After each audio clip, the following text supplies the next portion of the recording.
Hey guys and dolls, Allie here. New York City. The dream, the chaos, the skyline, the subway delays. For some, it's love at first bagel, but for others, it's regret before they even unpack. Today, we're diving into 12 reasons people regret coming to New York City. Whether for a weekend trip, a big move, or chasing a dream that just didn't hit right.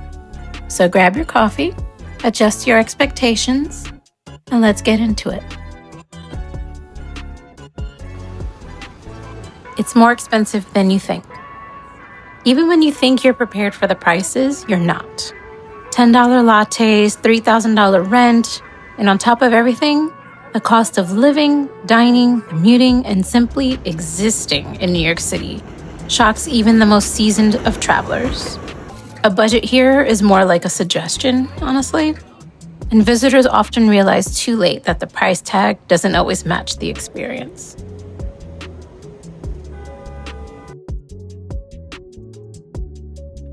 The constant noise, sirens, shouting, construction at 2 a.m., that one guy on the train with the full drum set, we secretly love that guy.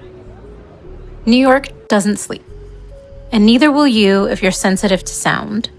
It's not just loud, it's relentless. Some people thrive in the energy, others burn out quick. I highly suggest carrying earplugs with you when you are in your hotel room, especially if you're staying anywhere like in Midtown. Public transit just isn't the vibe for everyone. The subway is iconic, but it's also chaotic. Delays, rerouted trains, no air conditioning sometimes, the occasional rat doing acrobatics, and good luck if you're trying to get anywhere on time during the weekend. Tourists often regret just the confusion of how tiring it is to rely on the public transportation 24/7. I highly suggest getting used to using your Google Maps, downloading the MTA subway app, and keeping your expectations about the trains and buses very, very, very low. If you haven't already, watch my Maybe Allie episode about the New York City subway. It's a good one. You'll walk more than you ever have in your life. You think you're ready for walking, but New York City will absolutely humble you. Uptown to downtown, you're hoofing it. Subway stairs, cobblestones in Soho, broken elevators, it's all a workout. And your feet, they will betray you. So bring on the good shoes. I'm telling you, wear sneakers. It's crowded. This one's a big one. There's always someone in your way. Times Square, wall to wall. But a local will tell you to avoid Times Square altogether. Trader Joe's, a 40-minute line, especially on the weekend. Even quiet neighborhoods have rush hours. People regret coming when they realize there's no such thing as personal space in New York City. None at all. Learn to love your neighbor. You will most likely be shoulder to shoulder with them. Romanticizing the city can backfire on you. Much like Paris, New York looks magical on Instagram. Fall leaves, rooftop views, girls walking with their coffee.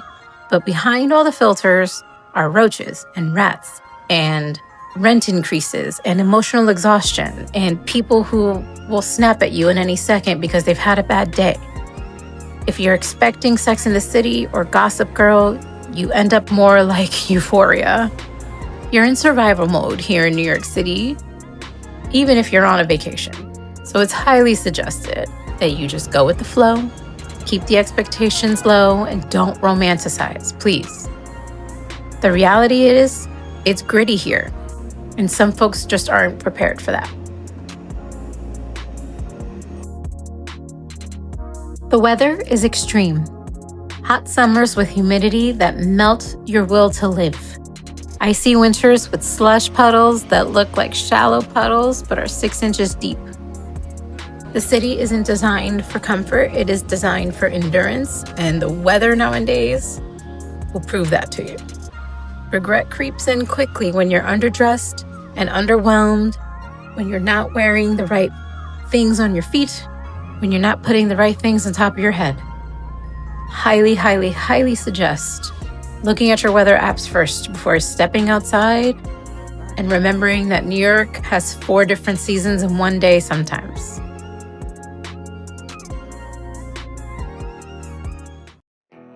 This is probably my favorite one. The people can feel cold.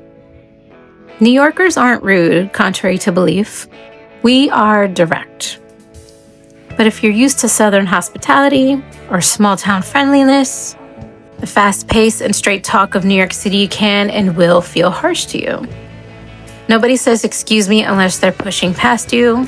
That's just how it is with us. Some folks regret coming because they mistake efficiency for coldness, and that can sting. Look, we're just direct. We're just trying to get to where we need to go. But that doesn't mean that when we see somebody in need, we don't help.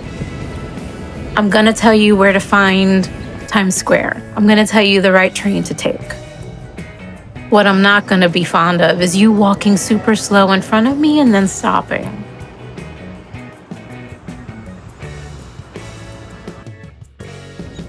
You might feel invisible. In a city of 8 million, it's easy to feel very small. Everyone's busy. Everyone's on a mission. You come here expecting to be seen or discovered right away. The anonymity can be hard. It can hit hard too. And if you're moving here alone, the loneliness can get real and it hits fast. There are a lot of places you can go to meet people in New York City, especially if you've moved here alone. I know it's cliche, but bars are always nice, museums are always nice, galleries are always nice. Give any one of those 3 a try. You never know. Tourist traps are everywhere. Yes, Times Square is famous. No, you don't need to spend 3 hours there. The Empire State Building is overpriced. New York City pizza? Depends on who you talk to for the best. Knockoff merchandise? All over Midtown. It's all designed to lure tourists in and drain your wallet. People often regret their trip when they realize they've spent more time in gift shops than in the neighborhoods.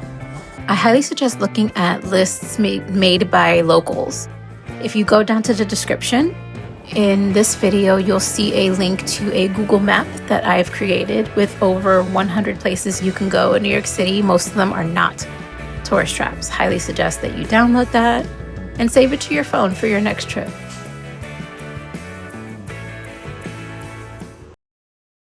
It's emotionally intense. New York amplifies everything. The highs are euphoric, the lows are devastating. It's a city that tests your limits financially, mentally, emotionally. Some people love the challenge. Others, it just wears them down. Regret can creep in when the city doesn't give you a second to breathe or recalibrate. I highly suggest, if you're here visiting for a good week, to take one of those days and just relax.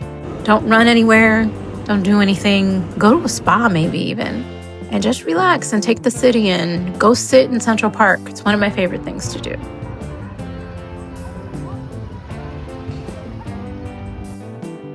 And finally, it's not there, NYC. At the end of the day, some people regret coming here because the city just doesn't match their dream. Maybe it's not their pace, maybe it's too much, maybe it's not what they imagined from movies or friends. New York isn't for everyone, and that's okay. The thing is, the city gives you what it gives you. It won't shrink itself to comfort you. You are not in a comfort zone here in New York City. It demands a version of you that's not everyone's favorite.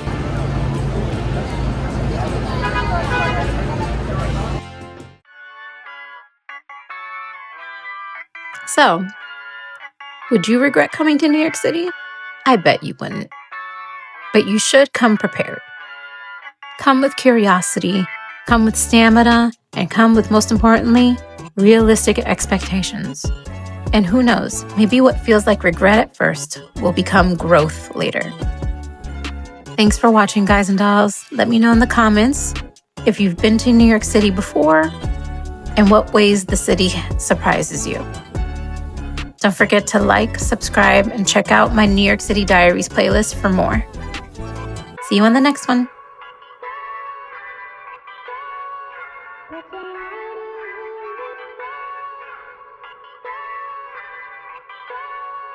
Backfire.